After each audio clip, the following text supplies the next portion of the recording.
Good evening, I'm Stan BONEY. And I'm Erica Thomas. 7 people who wanted seats on the Mill Creek Metro Parks Board of Commissioners were interviewed this evening in 15-minute intervals. When it was over, the screening committee of Mahoning County Probate Judge Robert Russo decided to recommend 5 people, though the names were not released.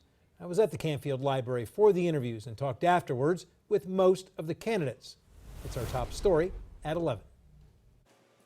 The first person interviewed was Packard Electric retiree Frank Nolasco. The biggest item is the transparency that's going on, or the lack of the perception of transparency by the public. And I think it's not really all true. There is transparency. Transparency and the lack of public trust was the theme of all 7 candidates interviewed by the screening committee, which will recommend to Mahoning County Probate Judge Robert Russo who should fill the 2 openings on the Mill Creek Metro Parks Board of Commissioners. Retired YSU professor Tom SHIPKA called the dismissal of Ray Novotny unthinkable and had this to say about the firing of 13 park employees. I think the failure of the decision makers to forewarn the public and to provide a rationale in advance was a big mistake. Attorney Jim Callan says the park board is facing a lack of public trust and was asked how to restore that trust.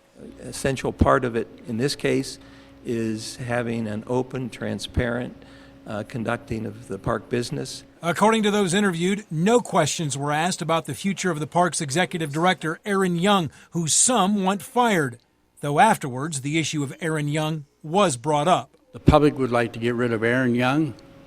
That's not the answer to the solution, nor is it bringing the people back to work an answer to the solution. It's something that had to be done. That's not something you just say, based on what I've read, based on what I heard. You just don't say that. You know what I mean? That's just not something that you're going to do. That's not fair to Aaron Young. YSU recycling manager Dan KUZMA, at age 34, was the youngest person interviewed. But I think I can add energy. I think I can be a uniting liaison between the different groups. Boardman's Whitney Joy was the only woman interviewed, and the only one of the 7 candidates to decline an interview with the media afterwards. Now, from what I was told about the interview process was that retired Trumbull County Probate Judge Thomas Swift, who oversaw the committee, he asked all the questions. There was no interaction between the committee members and the interviewees. We'll check tomorrow with Judge Russo on possibly who was recommended.